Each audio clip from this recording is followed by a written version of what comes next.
Abraham face à la promesse. Abraham face à la promesse. Abraham face à la promesse. Quelqu'un répète avec moi, Abraham face à la promesse. Abraham face à la promesse. Abraham face à la promesse. Abraham face à la promesse. Qui connaît la promesse de Dieu sur sa vie? Qui connaît la promesse de Dieu sur sa vie? Tu connais la promesse de Dieu sur ta vie? Oui. Tu connais? Tu peux partager avec nous. C'est quelle promesse? C'est personnel ou bien c'est collectif?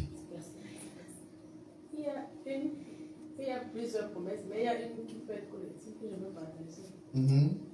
Bon, il y a une promesse, le Seigneur dit, ma famille verra sa gloire dans ma vie. Amen. D'accord. Donc en quelque sorte, c'est une promesse.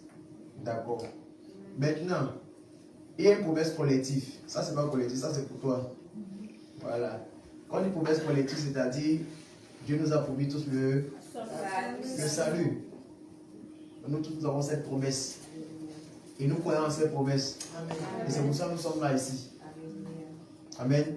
Mais maintenant, hormis de ça, qui connaît les promesses de Dieu sur sa vie?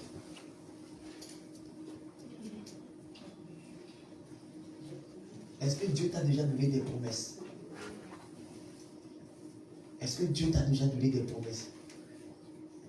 Et qui a déjà vu ces promesses? À qui ici Dieu a donné des promesses et ces promesses se sont accomplies? Que Dieu t'a dit, la chose s'est accomplie.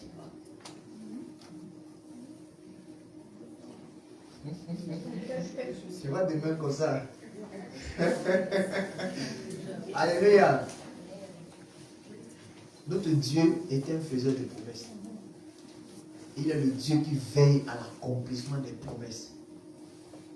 Nous tous ici, nous sommes là. Dieu a donné et lâché des promesses à nos vies. Mais beaucoup ne sont pas conscients des promesses que Dieu a déposées dans leur vie. Le but de cet enseignement, c'est que tu partes rechercher la promesse que Dieu a déposée sur ta vie. Quelle est la promesse que Dieu t'a donnée dont tu n'as pas connaissance? Quelle est la promesse que Dieu t'a faite dont tu n'as pas connaissance? Quel est cet engagement que Dieu a relâché dans ta vie dont tu n'as pas connaissance? Il faut que tu partes chercher. Alléluia. C'est très important. Parce que quand tu vas connaître la promesse de Dieu, tu pourras aussi mieux prier dans tes prières. Dans certaines situations. Maintenant, vous voyez, comme je prends un exemple. La promesse collective, c'est que Dieu nous a promis le salut. Mais est-ce que Dieu t'a déjà parlé ça individuellement? Et comme tu vois comme ça, les tâtons, c'est. Moi, j'ai une promesse que Dieu m'a dit. Et quand il reste comme ça, c'est ça qui me donne la force. Est-ce que vous comprenez? Et maintenant, si c'est le Père qui t'a dit ça directement, ta foi et ta confiance est comment? Est plus grande. Parce que toi, tu dis seulement que c'est ce qui est écrit, mais c'est ce que Dieu m'a dit personnellement. Et maintenant, pour connaître et pour posséder ces promesses, il faut être au bon endroit. Il y a beaucoup qui ont retardé et qui ont reçu les promesses très tard. Et l'une de ces personnes, c'est Abraham. Ça a 75 ans. Qu'est-ce qu'il faisait de sa vie pour ne pas prendre en position cette promesse? Il faisait quoi pendant 75 ans? Abraham faisait quoi pendant 75 ans? Pour que ça 75 ans que Dieu lui dit, je t'ai choisi. Je vais faire de ça avec toi. Alléluia. Abraham était combattu dans sa promesse. Et il y a plusieurs ici qui sont combattus dans les promesses. La promesse que Dieu t'a donnée, beaucoup d'ennemis combattent ça pour que tu ne possèdes pas cela. Parce qu'il y a d'autres que Dieu te promet. Et puisqu'il sait que tu n'as pas connaissance de ça, et il sait que tu ne cherches même pas à avoir connaissance, Lui-même, il s'arrange encore seul d'accomplir ça dans ta vie. Le point dit que Dieu m'a fait un miracle. Mais Dieu avait promis de te faire un miracle. Dieu avait promis de te visiter. Mais tu ne connaissais pas que Dieu avait promis. Alléluia. On a pris le cas de la veuve de Sarepta quand on parlait de l'approvisionnement miraculeux de l'Éternel. Dieu avait ordonné à la veuve de Sarepta de nourrir Élie. C'est ça, non? Mais elle ne connaissait pas ça. C'est-à-dire, Dieu l'a reçu. Si Dieu l'a ordonné de nourrir, c'est que Dieu l'avait donné l'approvisionnement. Mais est-ce qu'elle avait connaissance de ça? Non. Gloire à Dieu. Dis avec moi, Seigneur, quelle est la promesse que tu m'as dit, qui ne s'est pas encore accomplie dans ma vie?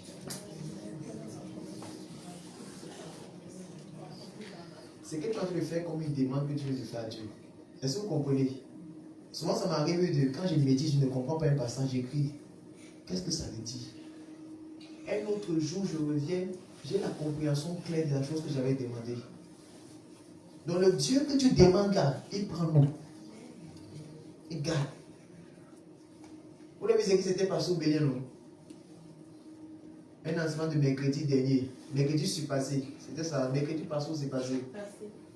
Passé. Où un acte qu'une femme a fait après 5 ans. Dieu est venu révéler cela.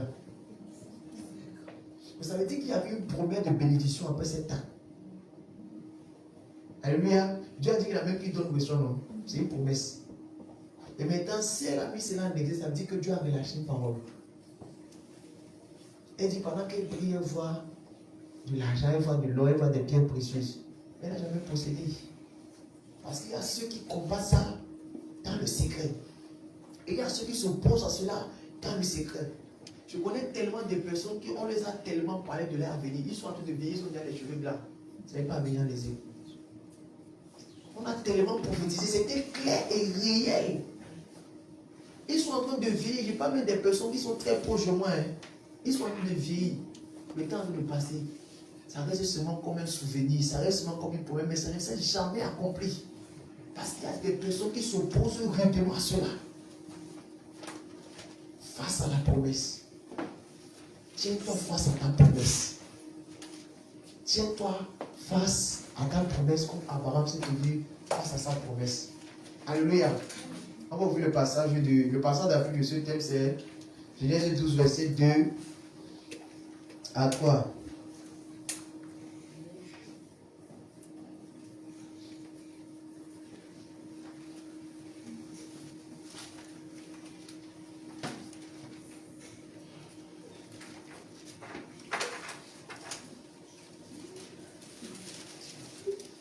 Et on peut lire.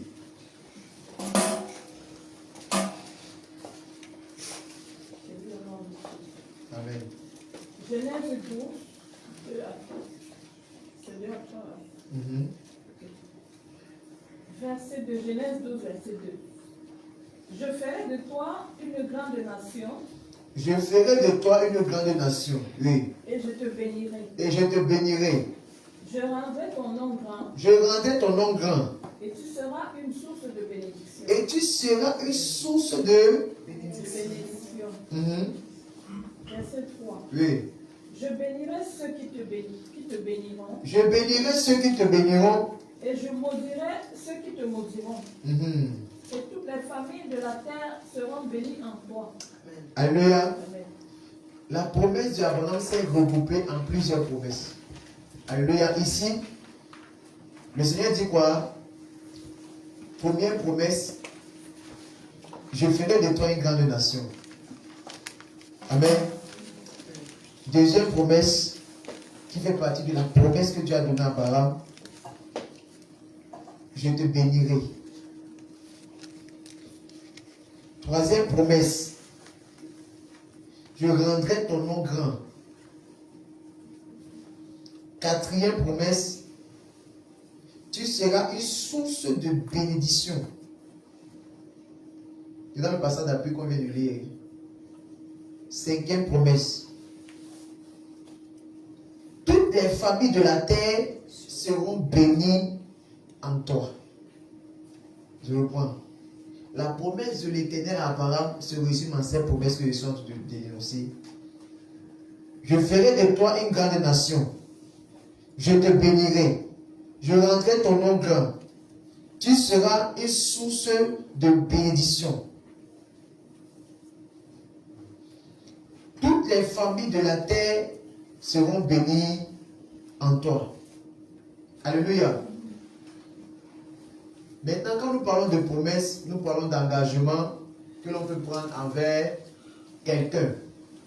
Ça, c'est la promesse. Maintenant, la promesse de Dieu, ce que j'ai pu écrire, c'est un serment que Dieu prend pour certifier sa parole ou son agissement dans la vie de quelqu'un ou d'une identité spirituelle. La promesse de Dieu, c'est un serment que Dieu prend pour certifier sa parole ou son agissement dans la vie de quelqu'un ou d'une identité spirituelle. Pourquoi une identité spirituelle? Parce que Dieu peut donner une promesse de destruction aux oppresseurs de ta vie, à tes ennemis. Et Dieu a relâché la promesse. Alléluia. D'accord. La promesse de Dieu, c'est un serment que Dieu prend pour certifier sa parole, son agissement dans la vie de quelqu'un ou d'une identité spirituelle.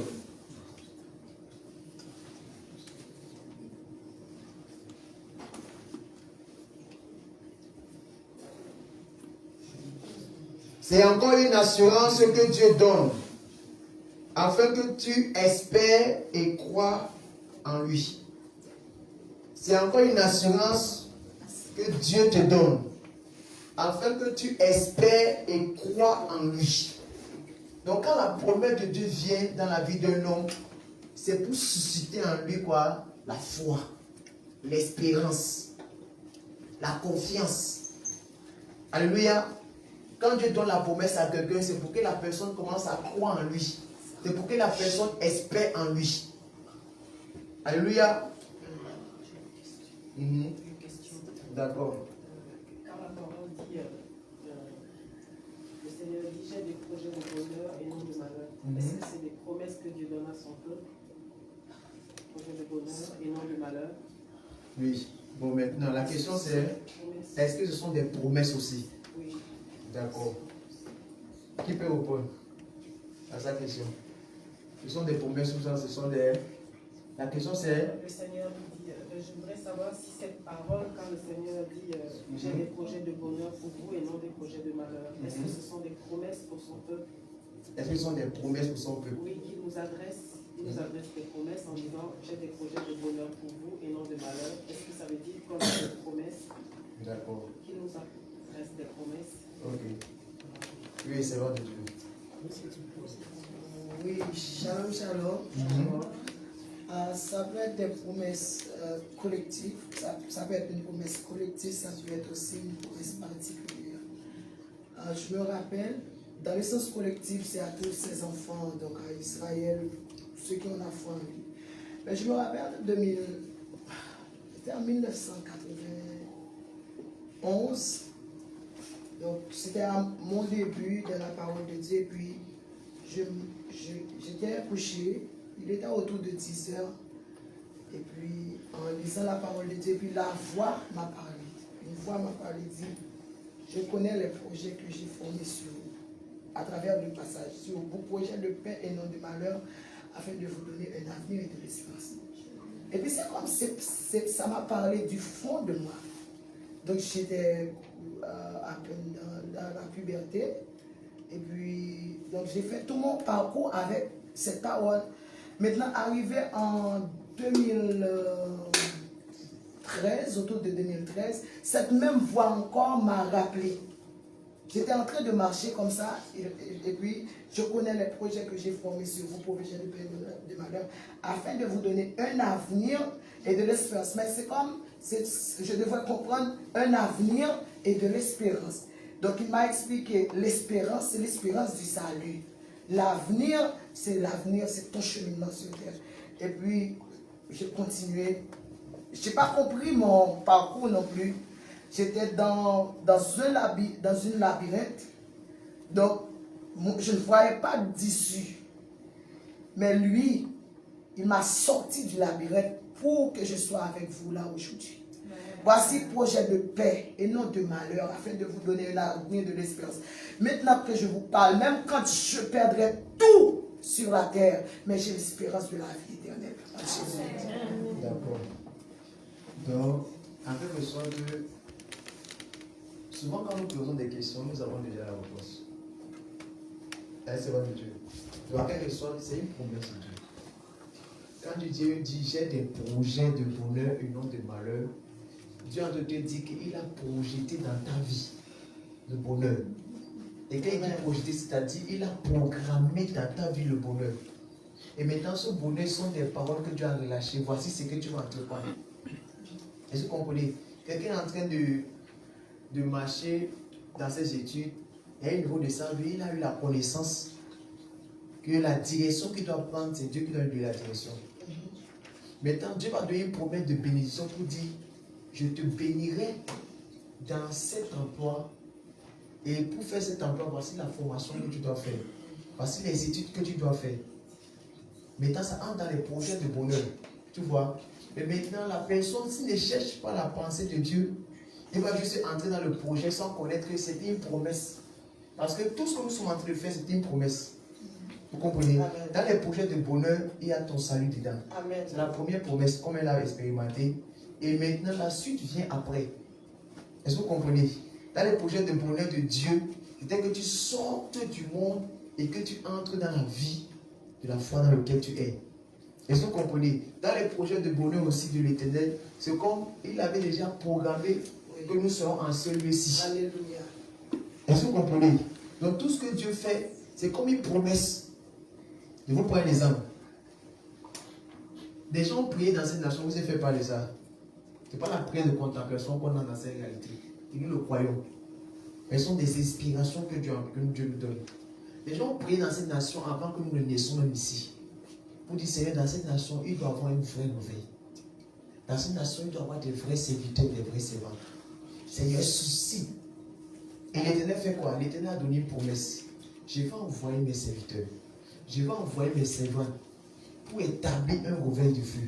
Et quand ils viendront, voici les signes qui accompagneront ce qu'ils sont en train de vous dire.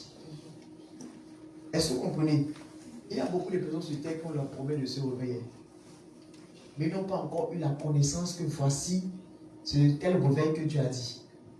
C'est le tel réveil que Dieu l'avait parlé. Est-ce que vous comprenez un peu? Nous savons tous qu'avant que la trompette ne vienne, il y aura un grand réveil. Et ce grand réveil maintenant va rassembler toutes les nations afin que l'épouse soit prête. Nous savons tout ça. C'est une promesse de Dieu. Est-ce que vous comprenez? Mais maintenant, Dieu n'a pas donné le nom du réveil. Dieu n'a pas donné trop les détails à tout le monde. Mais il y a d'autres personnes dans leur intimité, Dieu a donné des détails. Et maintenant, si le réveil dont Jésus parlait là, c'est Jésus revient. Et Dieu avait annoncé, c'est que les gens vont quitter Jésus revient. Non. Non. C'est ça maintenant la sagesse de Dieu. Est-ce que vous comprenez? L'Éternel avait dit que le Messie va venir, mais il n'a pas donné le nom du Messie. Il n'avait pas donné le nom du Messie. Hein. On a dit qu'il va s'appeler Emmanuel, ce n'était pas son nom. Hein. Quand l'ange est venu, l'ange a donné la signification du nom. Ça veut dire Dieu est avec nous. Dieu est avec nous, ce n'est pas le nom de Dieu. Est-ce que vous comprenez? Amen. Dieu est avec nous, ce n'est pas le nom de Dieu. Le Dieu est avec nous là. Quel est son nom? C'est Jésus. Et si on avait donné la révélation qui va s'appeler Jésus, c'est que beaucoup allaient croire. On va dire, son nom c'est Jésus. Est-ce que vous comprenez? Mais la parole de Dieu n'est pas dessus détail. Mais la promesse était venue. C'est pour ça, demande les signes de la promesse. Abraham dans sa marche, je vais déjà sauter pour arriver là-bas. Abraham dans sa marche, à un niveau de sa marche, a demandé des signes. Seigneur, comment je vais connaître que ce que tu as me dit là est vrai? Là où Dieu a demandé à Abraham de faire un sacrifice. Et après qu'Abraham a fait un sacrifice, on dit une épaisse nuée est descendue là où il était. C'est là où la voix de l'Éternel s'est fait entendre. On va lire ça. Amen. On va lire ça maintenant.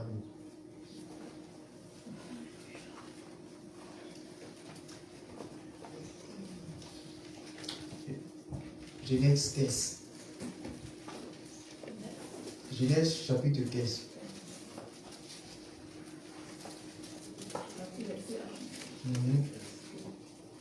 J'ai lu la parole. Mhm. Après ces événements, verset 1. Attends, pause, s'il te plaît.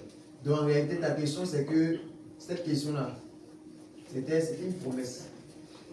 C'est une promesse qui est relâchée sur tous les enfants de Dieu. Amen. Vous comprenez? Même la promesse que Dieu a dit à Abraham, c'est une promesse qui parle toujours dans nos vies. Parce que jusqu'à présent, la Bible nous reconnaît comme les fils d'Abraham. Est-ce que vous comprenez? Donc déjà, notre ancêtre a porté des bénédictions qui nous reviennent de toi. Mais il y a des voleurs qui ont volé et qui ne veulent pas que nous possédions cela. Aucun homme sur la terre, quelle que soit sa nature, Dieu n'a programmé le malheur sur lui. Aucun homme, même le plus puissant des sorciers, Dieu n'a jamais programmé le malheur. Est-ce que vous comprenez? Même Lucifer qui est là maintenant, Dieu n'a pas programmé le malheur sur lui. Non. Ce n'est pas un instrument que Dieu avait programmé pour qu'il soit comme il soit là, non. Tout ce que Dieu a créé est parfait. Maintenant, la créature de Dieu peut décider de choisir son chemin, de se dérouter de Dieu. Vous ne savez pas dire que c'est Dieu qui avait programmé cela. Parce que beaucoup de personnes m'ont dit que non, si Lucifer est comme ça, c'est parce que c'est Dieu qui avait programmé qu'il soit comme ça. C'est pas vrai. Ça veut dire que Dieu n'est pas vrai. Ça veut dire que Dieu n'est pas bon.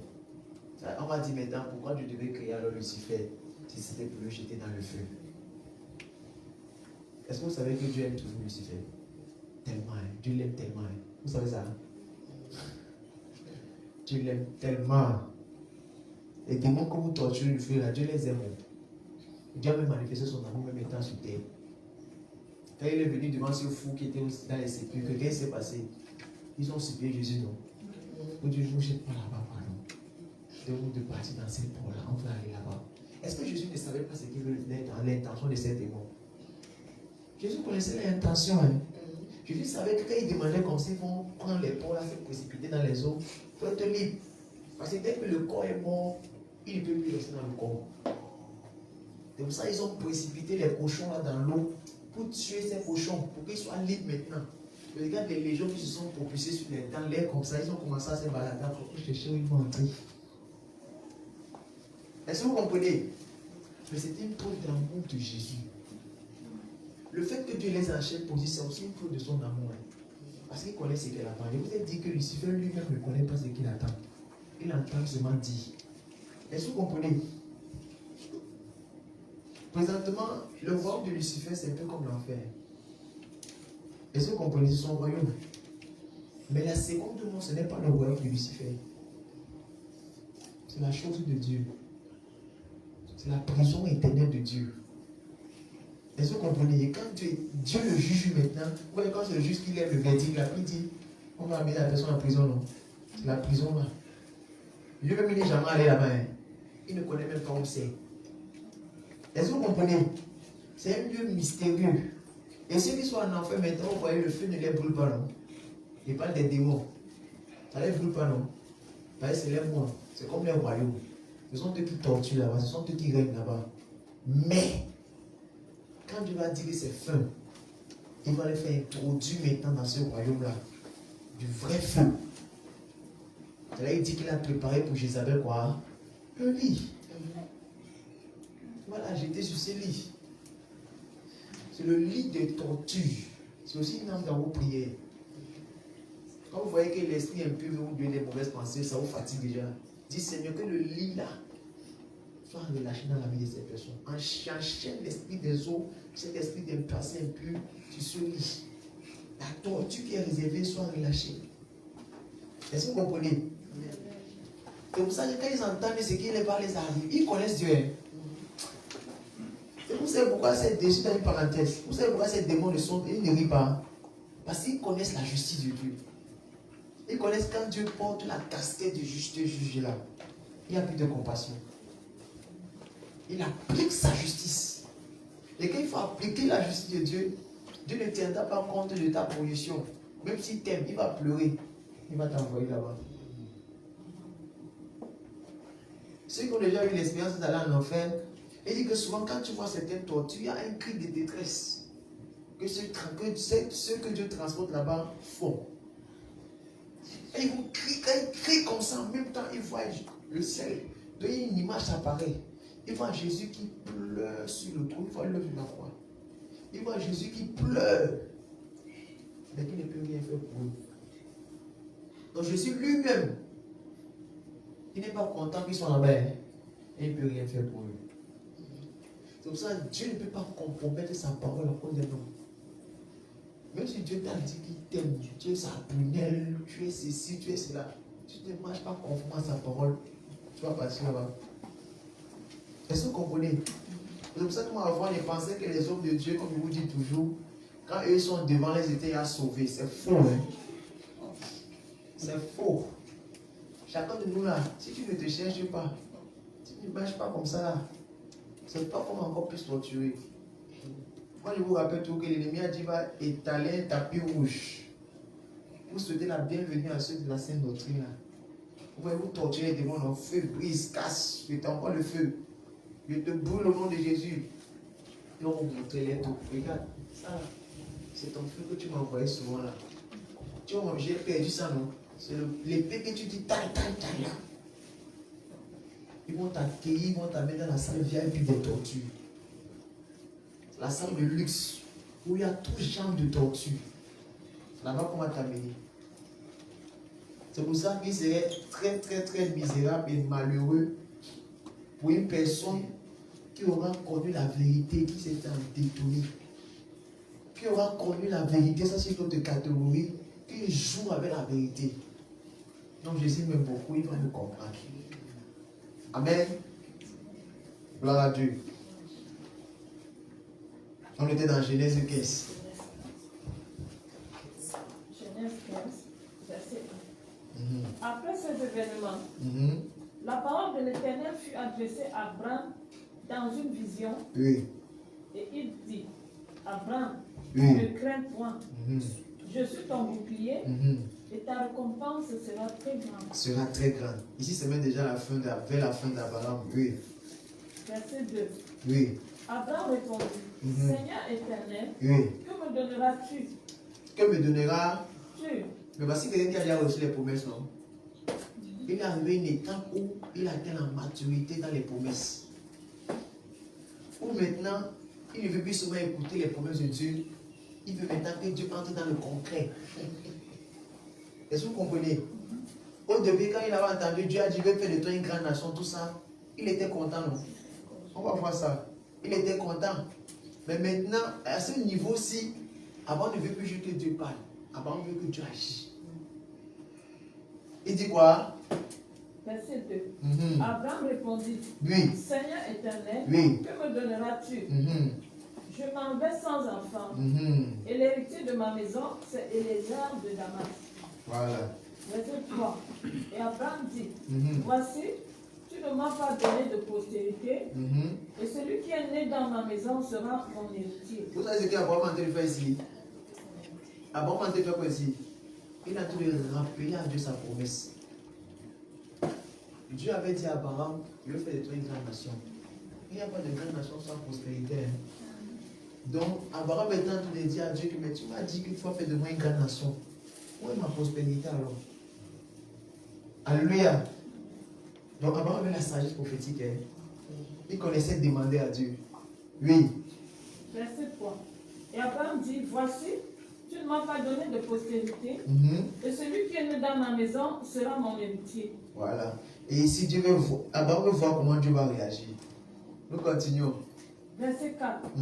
Alors la parole de l'Éternel lui fut adressée ainsi. Oui. Ce n'est pas lui qui sera ton héritier, mais c'est celui qui sortira de tes entrailles qui sera ton héritier.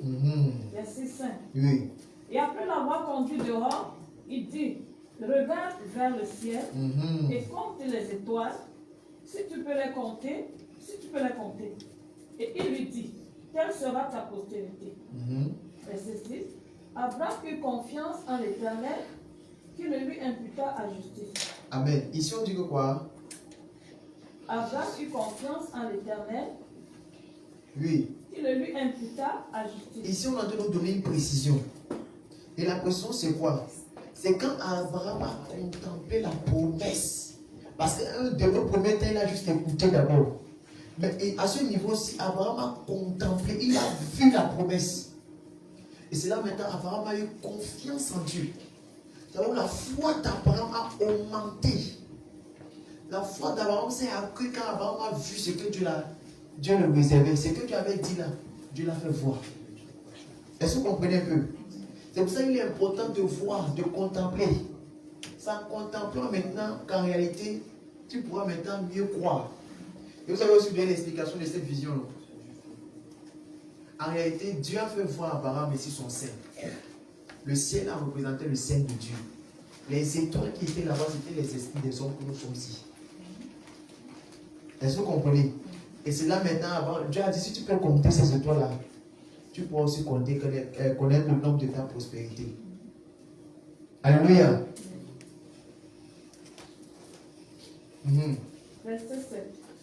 L'Éternel lui dit encore, je suis l'Éternel qui t'a fait sortir d'Ur en Chaldée pour te donner en possession ce pays. Verset 8. Abraham répondit, Seigneur éternel, à quoi connaîtrai-je? Vous voyez maintenant comment Abraham parle déjà. Oui. À quoi reconnaîtrai-je? À quoi connaîtrai-je que je le posséderai? Verset 9.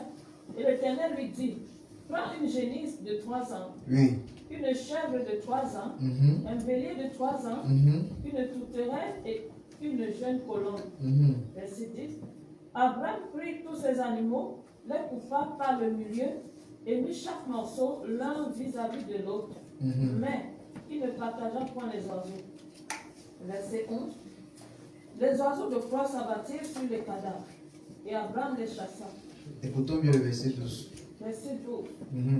Au coucher du soleil. Au coucher du soleil. Un profond sommeil tomba sur Abraham. On dit quoi? Un profond sommeil tomba sur Abraham. Quand? Au coucher du soleil. Alléluia. Ici déjà, je vais faire une ouverture d'esprit. Ici, le Seigneur a demandé à Abraham de faire quelque chose. Mais le Seigneur a attendu une période de la journée pour agir. Parce que ici, Dieu a tout nous enseigné. Dieu a tout nous montrer comment il opère. Et quelles sont les seules stratégies qui se manifestent le plus. On a dit au coucher du soleil. Donc Dieu a donné l'ordre à Abraham, il a attendu. Donc Abraham avait exposé l'offrande que Dieu avait demandé. On dit des animaux de proie sont venus pour prendre cela, Abraham les a chassés. C'est-à-dire la chose était tellement exposée, Abraham était là, il attendait que Dieu se manifeste. Mais Dieu ne s'est pas manifesté. Dieu a attendu la nuit. Dieu a attendu le soir. Dieu a attendu cette heure-là. Et c'est maintenant Dieu au coucher du soleil. Verset 12. Au coucher du soleil, un profond sommeil tomba sur Abraham. Un profond sommeil tomba sur Abraham. Et voici une frayeur et une grande obscurité vint l'assaillir. Est-ce que vous comprenez? On dit un profond sommeil est tombé sur lui. On n'a pas dit qu'il a dormi. Mais c'est quelqu'un qui l'a lancé le sommeil là. C'est pour ça que les ennemis prennent sur la parole de Dieu pour nous torturer avec. Est-ce que vous comprenez? Ils ont compris ici, si quelqu'un qui est spirituel, qui est dans la spiritualité de l'ennemi, quand il voit ce passé, il comprend qu'on peut lancer le sommeil à quelqu'un. Et toi aussi, tu peux envoyer le sommeil à tes ennemis. Vous savez ça?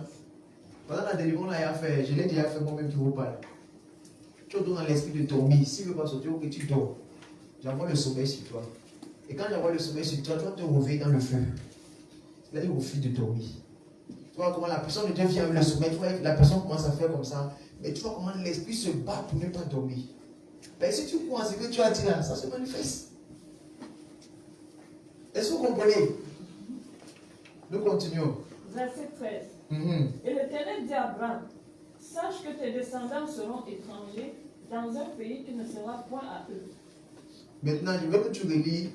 On dit quoi? Je vais relire moi-même. Merci bien. Verset 12. Juste le verset 12. Au coucher du soleil, un profond sommeil tomba sur Abraham. Et voici, une frayeur et une épaisse, une grande obscurité plutôt, vient l'assaillir. On dit, et une grande obscurité vient l'assaillir, c'est-à-dire une épaisse nuée. Une épaisse nuée. Dieu est venu environner Abraham. Et cette épaisse nuée-là, c'était la manifestation de Dieu. C'était une nuée obscure. Est-ce que vous voyez ça? C'était une nuit obscure. Donc c'était comme les ténèbres. Ici, on fait comprendre que Dieu est venu comme des ténèbres profondes. Et c'est de cette ténèbre maintenant que Dieu a parlé. Hein. On dit quoi? Et l'Éternel, verset 13, dit à Abraham, sache que tes descendants seront étrangers dans un pays qui ne l'est un point, qui ne sera point à eux. Ils seront asservis et on les opprimera pendant 400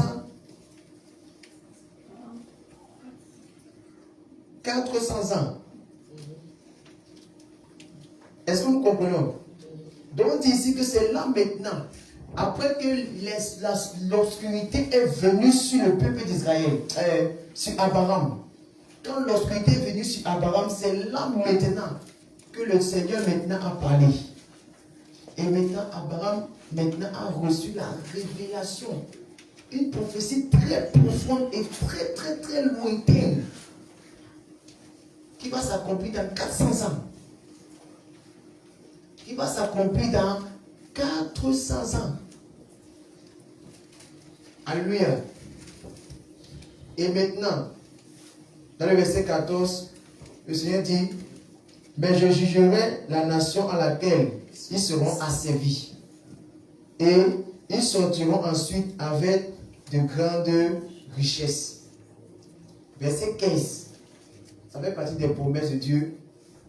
Toi, tu iras en paix vers tes pères. Tu seras enterré après une heureuse vieillesse.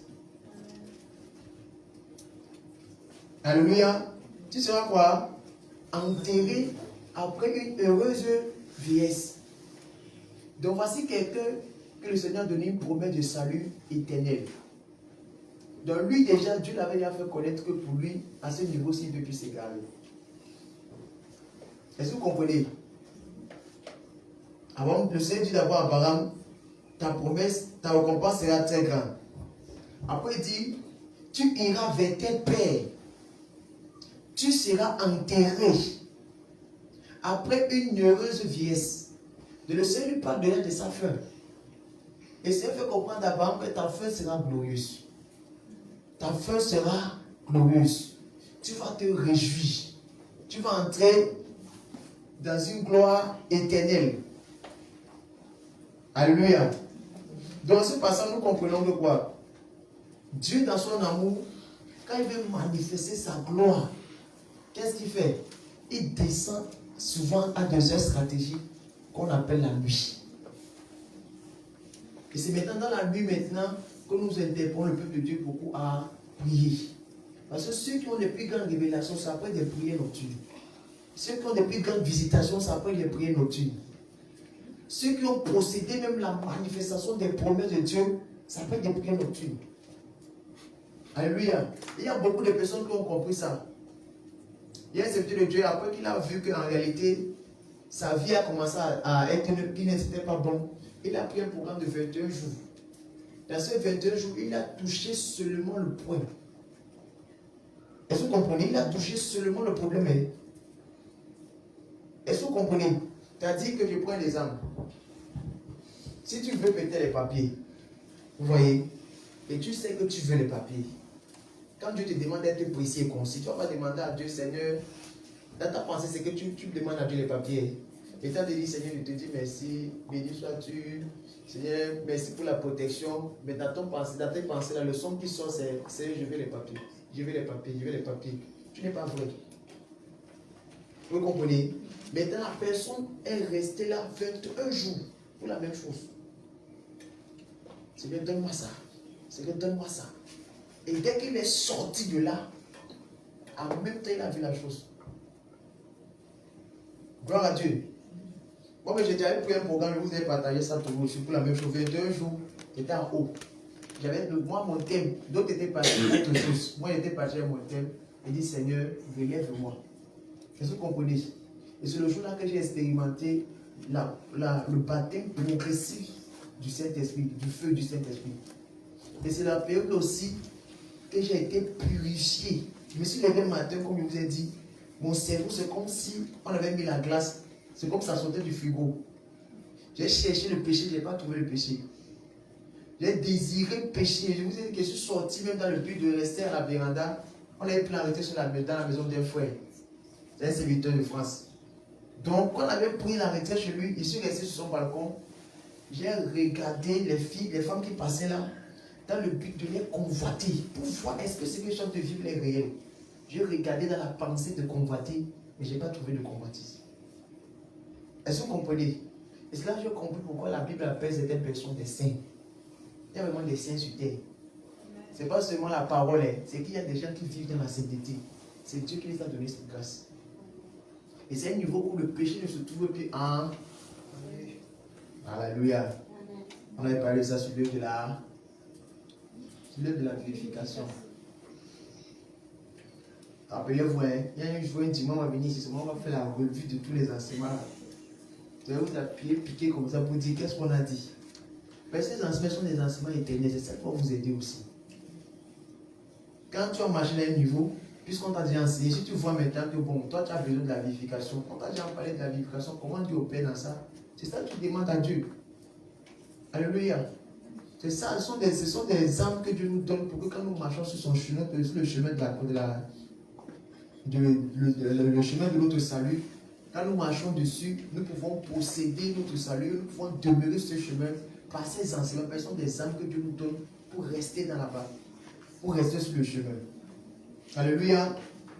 L'une des choses qui a caractérisé Abraham, c'est que quand Abraham était face à sa promesse, il n'a pas d'abord regardé à la promesse, mais il a regardé à celui qui a donné la promesse. Il a mis sa confiance sur celui qui a donné la promesse. C'est pour ça, malgré qu'Abraham n'a pas directement possédé sa promesse, Abraham a persévéré dans la marche avec le Seigneur Jésus-Christ. Moi, il dit Seigneur Jésus-Christ parce que c'est le nom de Dieu. Donc, Abraham a persévéré avec l'Éternel. Gloire à Dieu. Et maintenant, Abraham qui avait eu une promesse de bénédiction et qui devait être une source de bénédiction, qu'est-ce qui s'est passé? Abraham, après qu'il est sorti de la maison de son père, il a connu la famille. Et la famille était tellement grande dans le pays où il était qu'il fallait qu'il se déplace. Il est parti où? En Égypte. Mais une chose qu'Abraham n'a pas fait, Abraham n'est pas retourné à ses fourmis.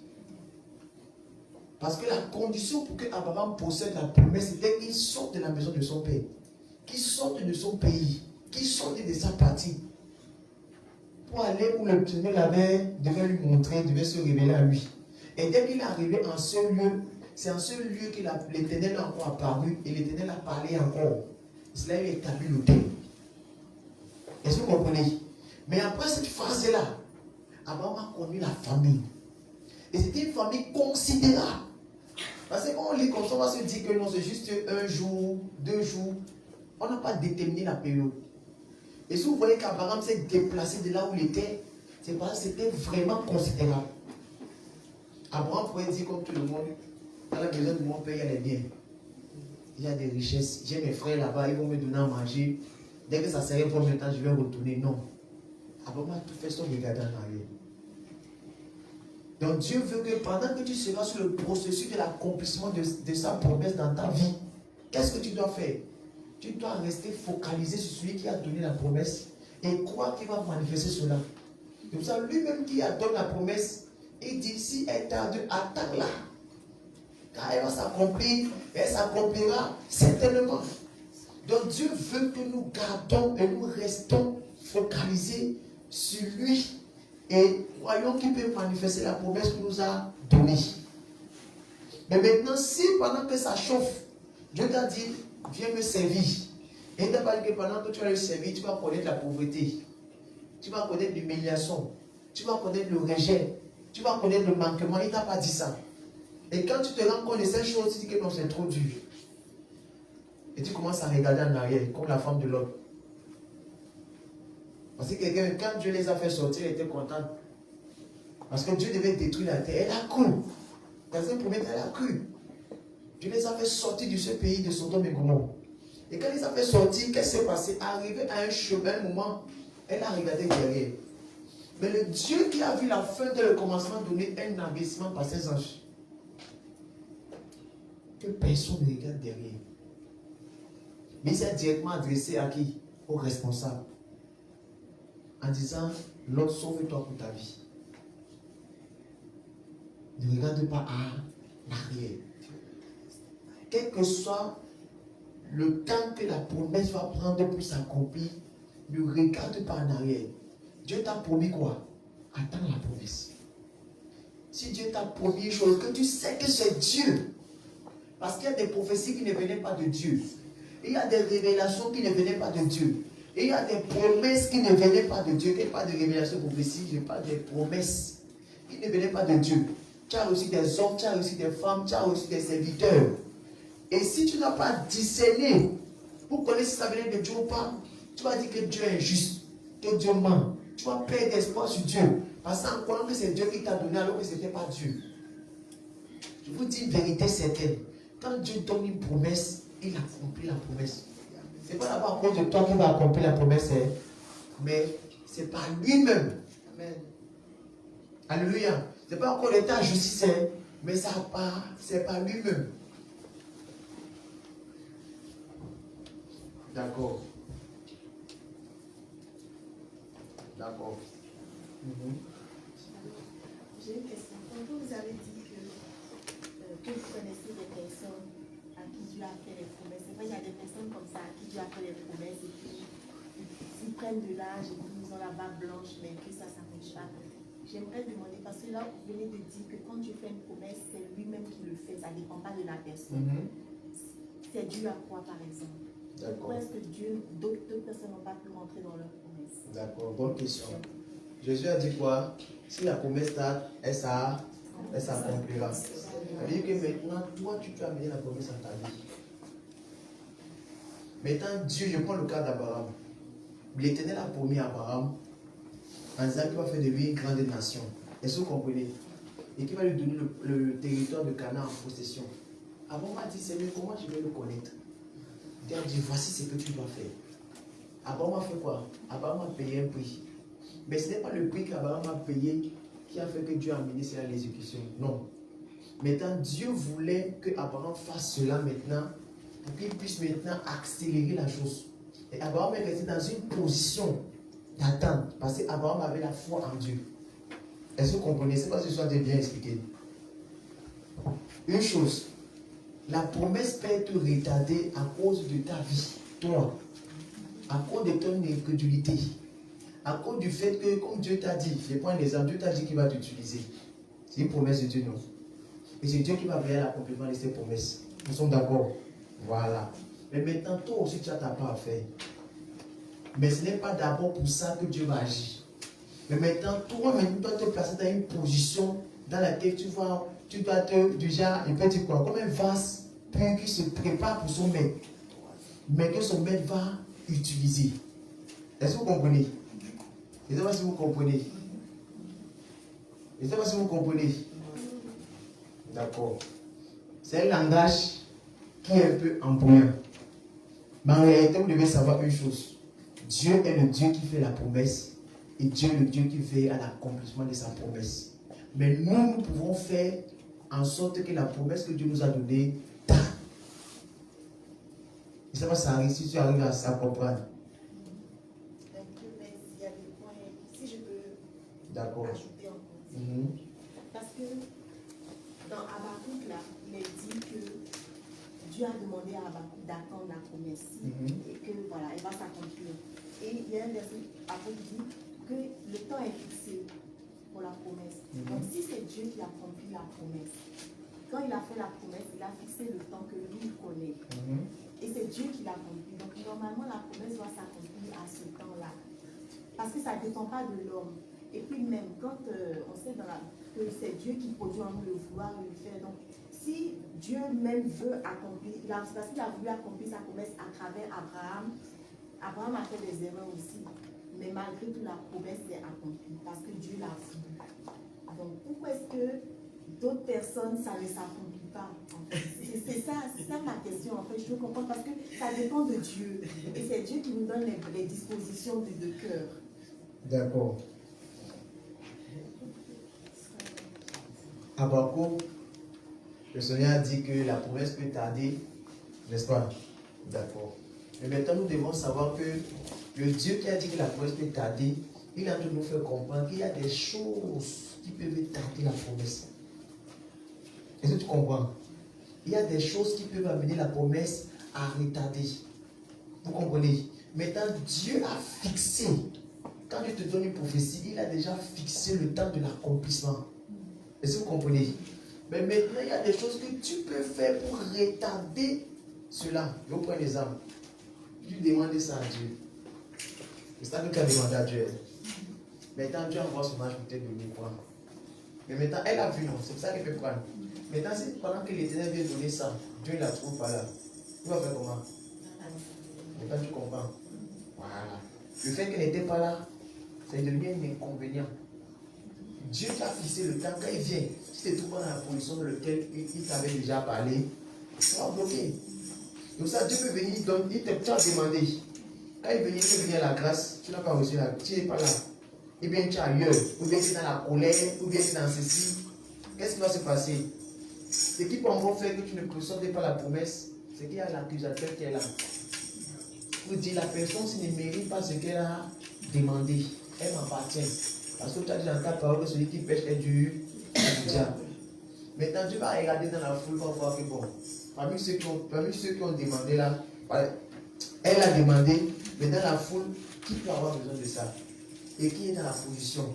Dieu va donner à la personne. Là, les personnes vont venir comme ça là, elles vont venir pour épouser une femme. Est-ce que vous comprenez? Arrivant maintenant, il a vu la femme.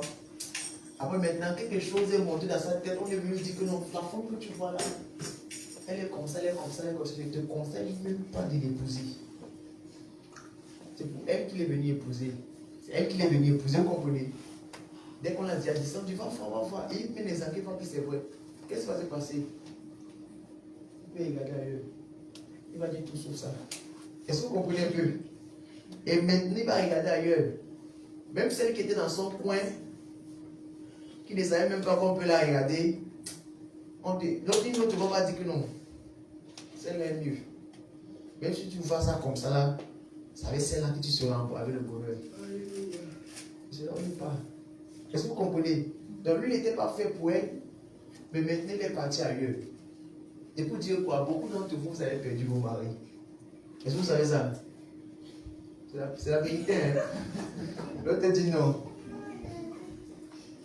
La vérité que beaucoup ne savent pas, c'est qu'il n'y a pas de. On appelle ça comment là? Il n'y a pas de prince charmant. Il n'y a pas de. Le mot approprié, c'est quoi là? L'homme parfait. Non. L'homme de ma destinée. La femme de ma destinée, il n'y a pas ça. D'accord? Chaque homme a un carnaval de femmes que Dieu a mis devant, qui peut convenir avec lui.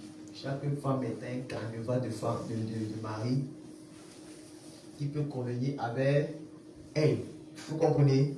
Et il y a ce qu'on appelle, on va parler de ça dans un enseignement, il y a ce qu'on appelle la saison du mariage. La saison du mariage, Dieu envoie plusieurs, c'est à toi de choisir. Est-ce que vous comprenez? Maintenant, il y a beaucoup de personnes, à cause de certaines réalités, on dit, celui-ci ne me convient pas. Est-ce que tu n'as pas consulté Dieu? Dieu voyait que la personne te convenait. Parce que beaucoup ici, on va se cacher, non? Chacun son type d'homme, chacun son type de femme. Ou bien, quand tu dis à Dieu, je vais me marier là, tu as fermé les yeux. Mais dans ton esprit, tu ne vois pas les yeux que tu demandes à Dieu. C'est ça ou c'est pas ça? C'est ça. Soyez vrai. Quand tu demandes, ma soeur, tu maries, non? Quand tu demandais marier à Dieu là, est-ce que dans ton esprit, tu n'avais pas un style d'homme? Tu avais un peu près. Voilà. Donc déjà, s'il y a une catégorie qui venait là, et que tu sens que ce n'est pas ce que tu veux là, tu allais dire quoi? Tu n'allais pas prier. Je connais des soeurs qui des fois sont venus demander, mais ils ne sont pas allés prier Dieu. Ils sont dit que ne veut pas le mariage. Des soeurs dans l'église, on dirait. Le frère est venu demander sa main. Hein. On a dit d'accord. On a fait selon la sainte doctrine. On est parti voir la sœur. La sœur dit non. Elle n'est pas partie prier. Elle a dit jamais. Parce que ça ne remplit pas ses formalités. Est-ce que vous comprenez? Il y a des conditions. Hein. C'est souvent parce que Les sœurs nous mentent beaucoup. Arrêtez de nous mentir. Parce que les sœurs sont montées qui sont beaucoup spirituelles. Non, moi je ne suis pas, je ne regarde pas ça. Vous regardez ça, c'est ça la vérité. Il y a aussi l'autre que, toujours les mêmes cas, hein, tous les sœurs de la Sainte Doctrine. Il est venu demander, mais il est passé dans le couloir, comme on dit souvent. Il n'a pas respecté les règles de la Sainte Doctrine, tout ça là. Il est parti dans le couloir. Là, vous savez pourquoi la soeur s'est venue trahir? Parce que quand la soeur a regardé, ce n'est pas son petit don. Vous savez, quand ça commence derrière, et que c'est celui que tu priais, pour dire, Seigneur, donne-moi celui-là, qui est venu vers toi, tu vas le trahir comme ça. Pourquoi on casse tout? C'est là maintenant vous allez voir que les gens ne sont pas vrais. Est-ce que vous comprenez? Mais comme ce n'est pas le type que tu veux, c'est là où tu vas vite dénoncer. Que non, il y a un frère là comme ça, et chaque été, mais que j'ai dit, c'est pas comme ça, là, cette doctrine. Est-ce que vous comprenez? Comme ça, Dieu veut qu'on soit vrai. Même les frères, quand tu veux, quand tu regardes, quand tu vas voir ce qui t'intéresse, tu vas venir dire, c'est homme de Dieu, voici, je vais y me marier. Pourquoi? Parce que tu as vu ce que tu... Maintenant, c'est d'aller prier Dieu. Maintenant, pour connaître, est-ce que cette personne-là peut faire la vie avec toi? Est-ce que vous comprenez un peu? Peut marcher avec toi? Est-ce que vous pouvez vraiment vous entendre? Maintenant, si Dieu voit que c'est un agent du diable, il va bloquer. Est-ce que vous comprenez? Voilà la première condition. Si Dieu voit que c'est un païen, il va bloquer. On se marie par les païens. Mais si c'est un enfant de Dieu et que Dieu a déjà travaillé avec la personne, d'accord. Dieu va te présenter les inconvénients souvent. Est-ce que vous comprenez? Souvent, Dieu ne va pas te présenter les inconvénients. Ce que Dieu inconvénient, c'est-à-dire Dieu peut te montrer que vous aurez des problèmes dans le foyer. Dieu peut te montrer que le frère ou la soeur n'est pas encore brisé. Il a encore certains caractères. Est-ce que tu vas supporter? C'est à ce niveau-là le problème. Est-ce que vous comprenez? Le problème, c'est au niveau de caractère. Gloire à Dieu. Soyons concentrés. Donc, en quelque sorte, Dieu, dans son amour, à ce niveau-là, va regarder le caractère. Il va te dire, est-ce que tu peux supporter? D'accord. Maintenant, je reviens sur ta question. Dieu, maintenant, dans son amour, quand il fait des promesses à ses enfants, lui-même veille à l'accomplissement. Mais maintenant, nous, on peut empêcher que la chose se accomplisse, que la chose devienne manifeste. Je peux prendre l'exemple. Dieu m'avait dit qu'il va être son serviteur, il va m'utiliser. Mais maintenant, si Dieu me parlait et que je n'obéissais pas, c'est ce que je dis. Non. Vous savez que le jour où lendemain, ça peut changer, non? Je peux décider de retourner dans le monde. Et ça veut dire que Dieu avait menti. Hein? Alléluia, ça ne peut pas arriver au nom de Jésus. Pourquoi ne pas te haut? Donc c'est juste pour nous faire comprendre que c'est nous qui pouvons bloquer la promesse de Dieu. Est-ce que nous comprenons? C'est nous qui pouvons bloquer la promesse de Dieu. Notre Dieu est un Dieu bon qui répand des promesses dans nos vies. Et maintenant, le pire dans ça, c'est que tu ne connaisses pas la promesse. Maintenant, autre chose qui met les enfants de Dieu dans le trou, c'est que je connais la promesse, mais je ne connais pas le temps fixé de Dieu. Dieu te dit, je vais te bénir. Tu n'as pas la salut pour l'arrêter dans le secret pour dire, Seigneur, c'est quand que ça va se passer? Donne-moi des signes. Tu sais que la chose va arriver en 2015. Nous sommes maintenant à traverser 2015. 2030, je prends un exemple. Tu sais, Dieu t'a promis que tu vas te marier. Il t'a déjà montré les signes. Est-ce que vous comprenez combien de temps de parler du mariage là? Et dans ce signe maintenant, il t'a pas donné la date fixe.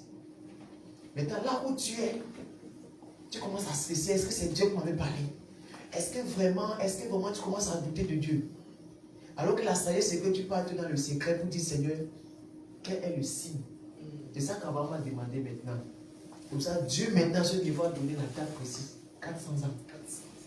Il a déjà situé le temps. Est-ce que vous comprenez? Parce qu'il a vraiment dit, avec quoi je vais reconnaître ce que tu es en train de me dire? Quels sont les signes qui vont me prouver que ce que tu es en train de dire là est vrai? Et quand ça va s'accomplir? C'est là où maintenant, l'Éternel a donné une date fixe. Maintenant, quand tu n'as pas une date fixe, c'est là où tu seras troublé dans ton cœur.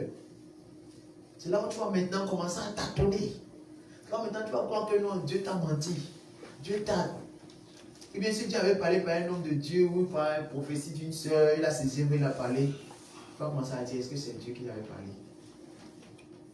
Est-ce que vous comprenez? Ça vient d'arriver, hein? Il se m'appelle pour dire vraiment, homme de Dieu, est-ce que je vais me repentir? Mais tu vois au fond que c'est comme une confession qui demande plus de précision. Déjà, on a dit, le Seigneur a parlé sur tel point de ta vie. Mais Dieu n'a pas situé le temps, ça doit aller chercher Dieu.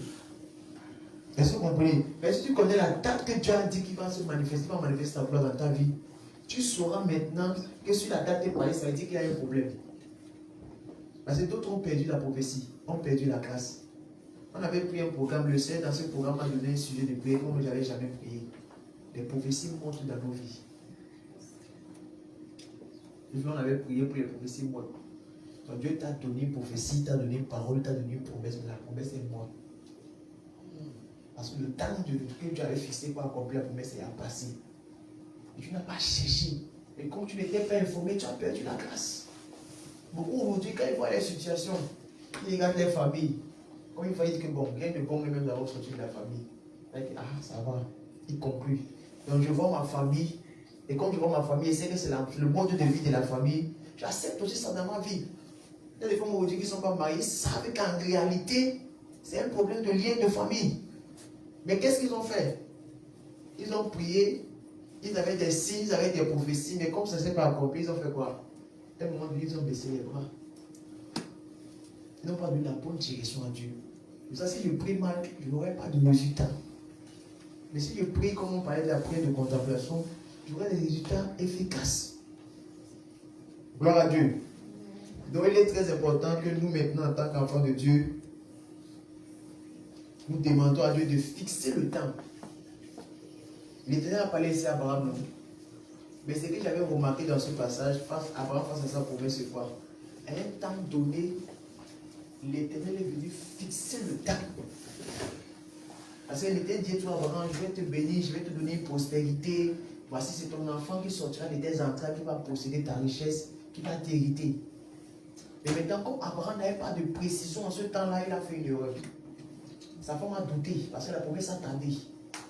Elle a pris sa servante Agar, l'a amenée à la maison.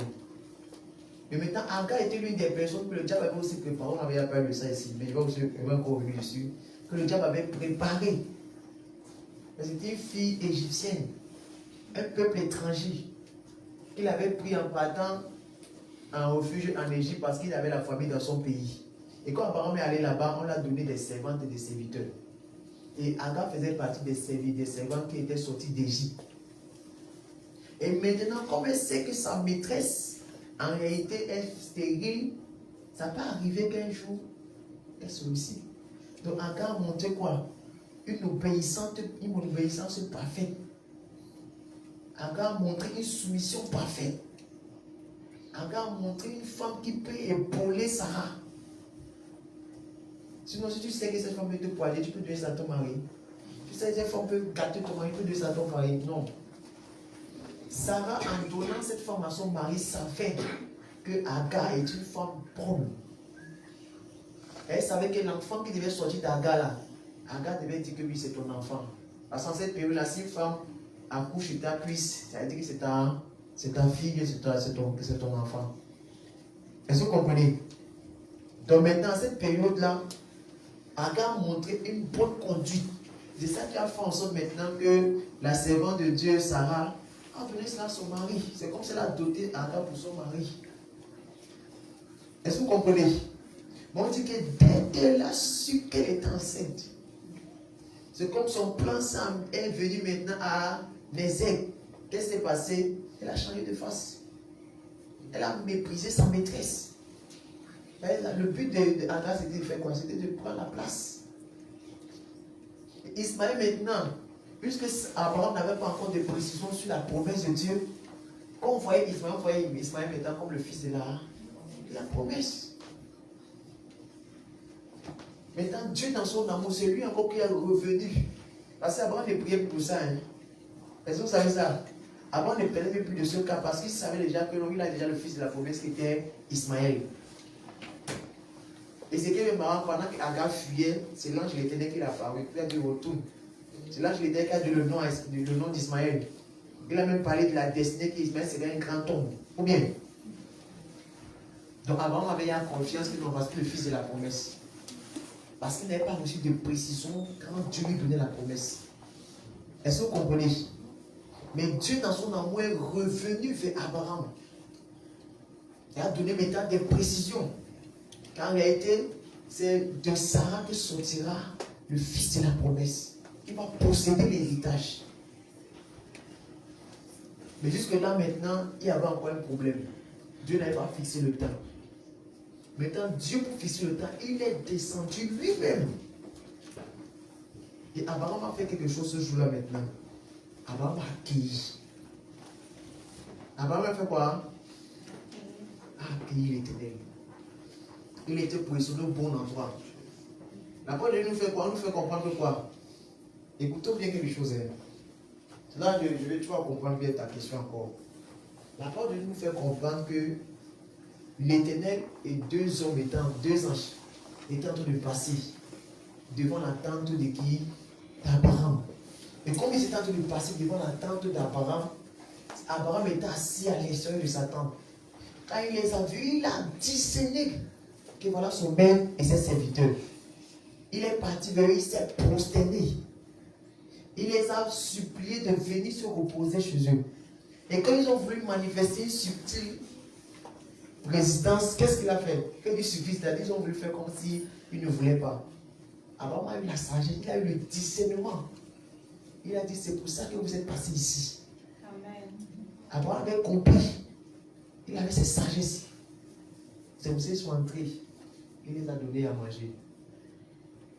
Et quand il les a donnés à manger maintenant, les entrailles de Dieu étaient comment?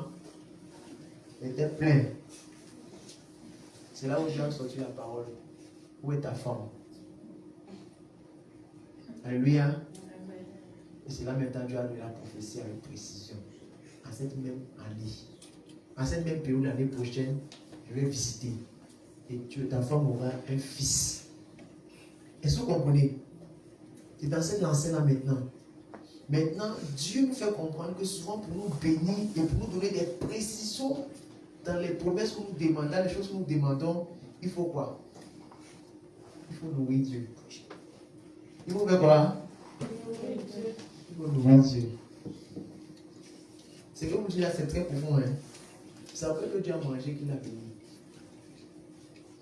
Et Abraham a enseigné à son fils Isaac.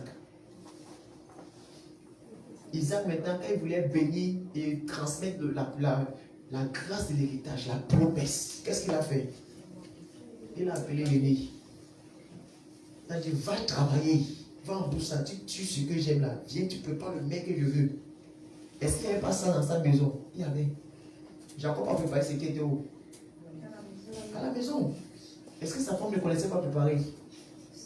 Sa femme connaissait préparer. Mais Isaac était enseigné de son père. Parce que Dieu avait dit que la descendante d'Abraham devait être enseignée par Abraham à marcher dans la droiture et la justice de Dieu.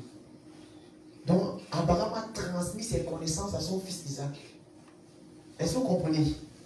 Et c'est pour ça maintenant, à ce niveau-là, Isaac a demandé à manger.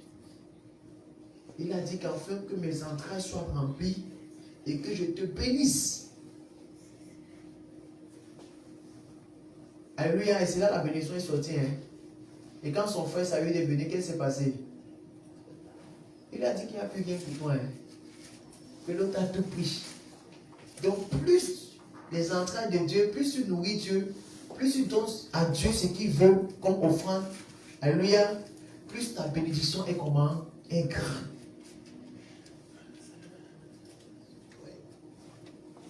Abraham face à la promesse. Gloire à Dieu. Donc maintenant, nous, en tant qu'enfants de Dieu, doit connaître les promesses de Dieu dans nos vies. Quelles sont les promesses de Dieu dans ta vie? Maintenant, quelle est la conduite à suivre quand la promesse t'a? C'est de persévérer. C'est d'aller chercher Dieu dans le secret. De demander à Dieu les signes. Dieu t'a montré des choses. Tu connais que ça va arriver. Tu as foi. Chaque jour, tu contemples cette promesse. C'est ça qui te donne la force. Mais maintenant, est-ce que tu as les signes? Est-ce que tu as le temps fixe? de la date en réalité que la promesse s'accomplit. Est-ce que tu as ça? Non. Si tu n'as pas ça, tu dois aller chercher Dieu. Seigneur, qu'est-ce que je dois faire pour posséder cela? Quels sont les signes? Dieu pourra te montrer une chose banale. Va nourrir un fou. Vers l'école de tous les enfants de cette église. Pas le public, hein? Les enfants privés. L'argent qui est dans ton compte là, prends tout ça, tu vas maintenant donner comme ça, tu ouvres ça. Il y a un projet d'une église qu'on veut construire dans tel pays là. Prends ça, tu tombes pour là-bas. Alors le cœur va gonfler. Le cœur va faire comment? Va gonfler. Gloire à Dieu. Une chose qui vient dans mon esprit. L'homme riche qui a refusé de donner sa richesse là, s'il vendait tous ses biens, Dieu allait doubler sa richesse. Est-ce que vous comprenez? S'il vendait tout ce qu'il possédait, comme Jésus l'a donné l'ordre de vendre tout ça et de distribuer aux pauvres là, on allait doubler. Mais parce qu'il n'a pas eu confiance que c'est Dieu qui le bénissait, quoi, c'était ses efforts, il a gardé. Donc ça, tout ce que tu possèdes, crois que c'est Dieu qui t'a donné la grâce de posséder cela. Et le Dieu qui t'a donné la grâce de posséder cela peut reprendre. Et c'est ce qui se passe avec Abraham. Abraham, à un temps, il a possédé la richesse, la promesse. Parce que la promesse, c'était Isaac. Alléluia. Et maintenant, cette promesse qui était Isaac, qui renfermait toutes les autres promesses qu'on a déjà citées, en réalité, Dieu maintenant encore redemandé ça à Abraham. C'est là où c'était dur. Parce que c'était le bien le plus précieux d'Abraham. Et Dieu a dit à Abraham, donne-moi ton unique. Mais quand on lit cette parole-là, est-ce que c'est vrai? Abraham n'avait pas un seul enfant à cette période. Abraham avait 2 enfants. Ismaël était peut-être âgé de plus de 15 ans que Isaac, quelque chose comme ça. Ou bien, oui, Ismaël était très grand déjà, c'était le premier-né. Pourquoi Dieu dit ton unique? Après il dit celui que tu aimes. C'est parce que la plus grande richesse d'Abraham était Isaac. Tout ce qu'Abraham avait de plus précieux, c'était Isaac. Dieu m'était voulu voir. Est-ce que ce que tu as passé ton temps à me demander là, si je prends ça, tu vas encore continuer à m'adorer. Tu vas continuer à m'aimer. Tu vas demeurer encore avec moi. Est-ce que tu vas faire cela? La question que tu dois te poser cette question. Hein. Tu vas prier Dieu pour que Dieu t'envoie dans cette nation. Dieu te dit retourne en Afrique. Il faut dire que ce n'est pas Dieu qui t'a parlé. Non. Alléluia. Si Dieu dit à quelqu'un si d'aller en Afrique le servir, qui va lever, qui va accepter? Beaucoup vont dire non, ce n'est pas Dieu. Dieu m'a dit que je dois servir Dieu au Canada. Ce n'est pas lui qui me demande encore de grandir, il ne peut pas me demander ça. Arrête de moi, Satan. Je te riche. Dieu va encore te dire que c'est moi ton Dieu qui te parle. Et quelqu'un m'a dit non, Seigneur, il est dans le pays. On va où? Alléluia. Gloire à Dieu. Donc mettez dans votre cœur que ce que tu possèdes là, que Dieu t'a promis de posséder, il peut reprendre cela. Mais s'il reprend cela, comment vas-tu travailler? Comment vas-tu faire? Est-ce que tu vas continuer d'adorer Dieu? On dit, je n'ai pas tout perdu, non? Tout, hein? Enfant, travail, serviteur, santé même. Là, vous êtes devenu plus dur. Alléluia. Mais il n'a pas maudit Dieu. Et quand j'ai entendu, j'ai commencé à lire qu'il a déchiré son vêtement. Il savait que, comme un homme, après avoir déchiré, il va faire quoi? Il va consoler Dieu, il va maudire Dieu.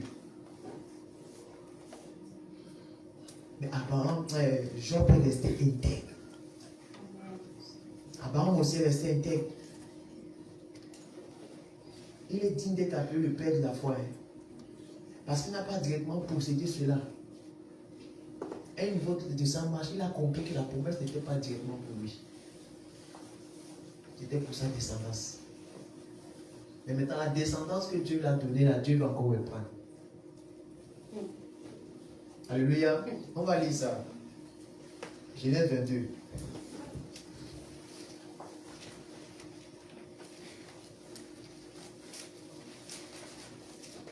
Bon.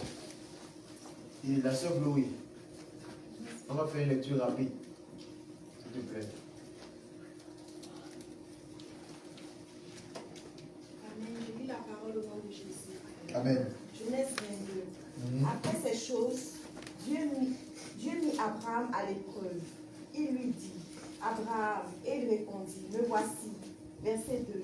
Dieu dit, prends ton fils, ton unique, celui que tu aimes. On dit ton unique, hein? Est-ce que Dieu ment? Est-ce que Dieu ment? C'est pas vrai, il faut encore partir méditer dessus. Hein? Alléluia.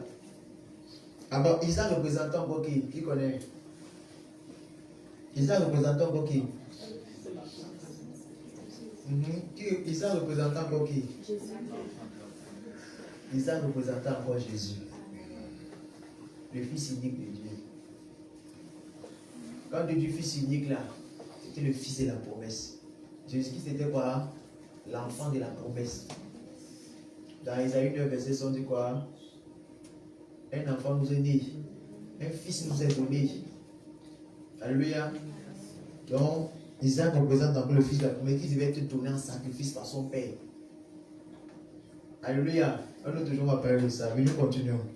Celui que tu aimes, Isaac, va-t'en au pays de Morija. Oui. Et là, offre-le en holocauste sur une des montagnes que je te dirai. Verset 3. On dit quoi? Offre-le en quoi? En holocauste. Donne-le-moi en sacrifice. Dieu dit à Abraham, tue ton fils pour moi. C'est ça que Dieu a été en train de dire. Maintenant, qu'est-ce qu'Abraham a fait ici? Abraham n'a pas dit ça à sa femme. Vous savez ça, non? Abraham n'a pas dit ça à sa femme. Abraham savait que s'il dit ça à sa femme, elle va refuser. Isaac? Mon Isaac? Non. Elle ne pouvait pas accepter. Nous continuons. Verset 3.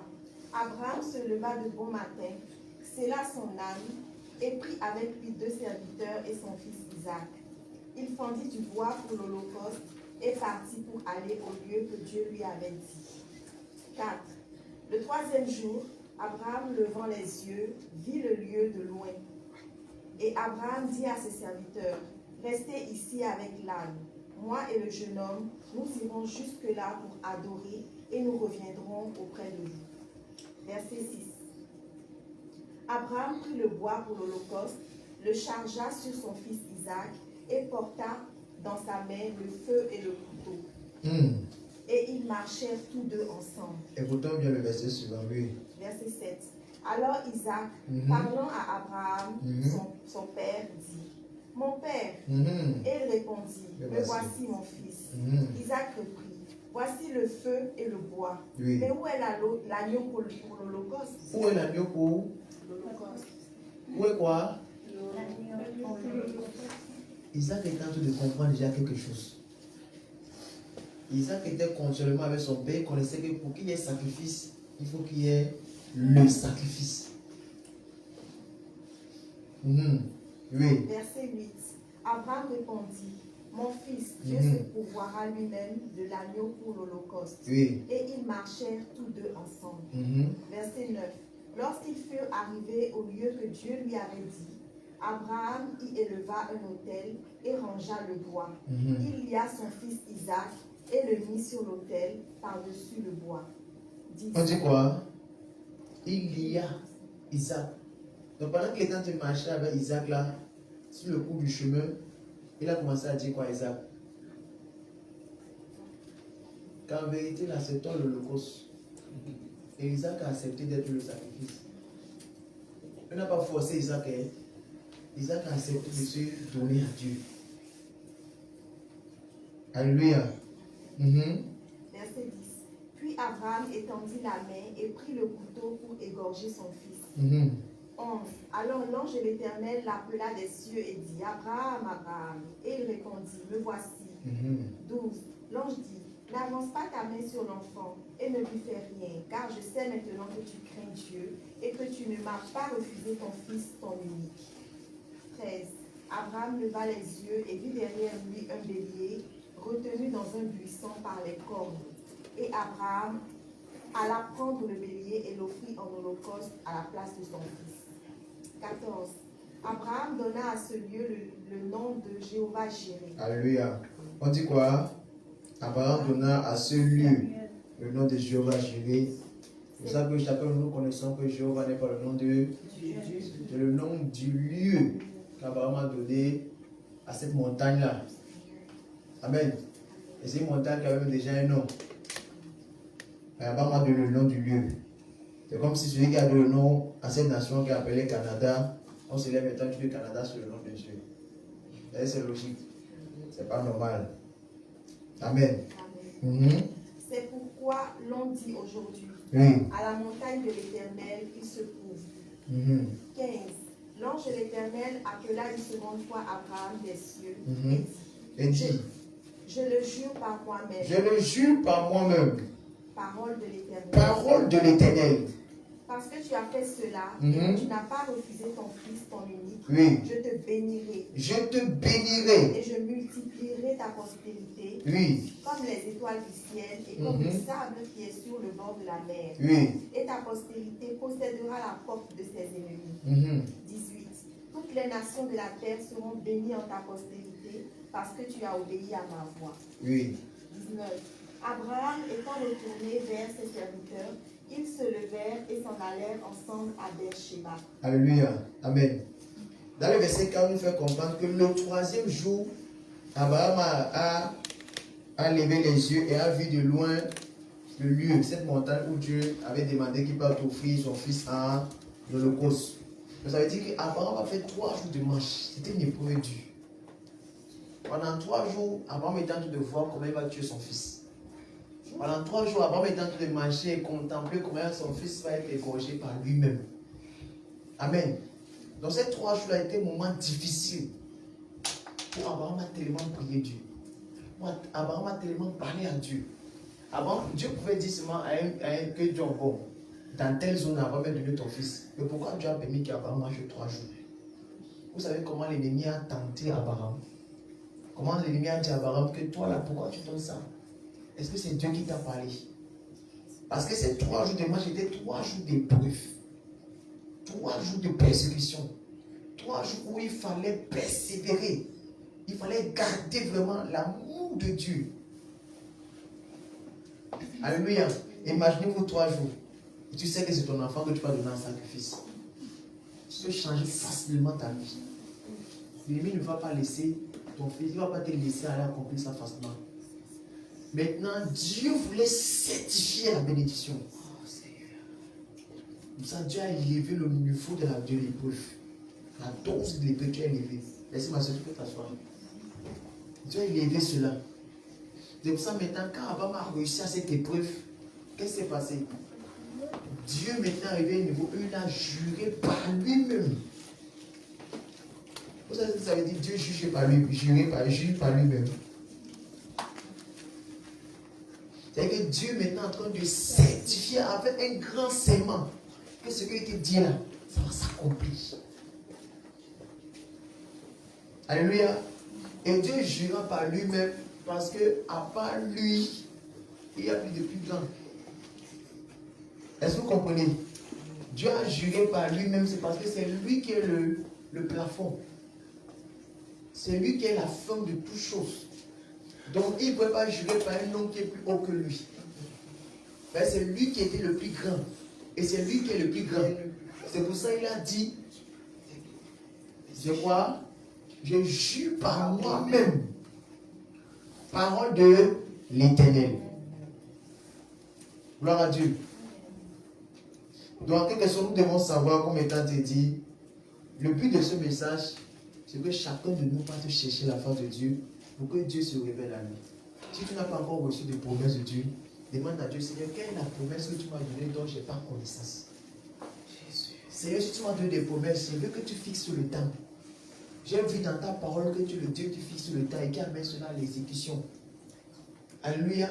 Et tu peux aussi prier pour dire, Seigneur, si j'ai fait des choses qui ont tardé la promesse, maintenant tu entres aussi dans une repentance. Dans le Seigneur, si tu aspires vraiment à connaître le Dieu de bonté, le Dieu de grâce, le Dieu qui ne change pas, va te donner des signes, de même qu'il a donné des signes à Abraham.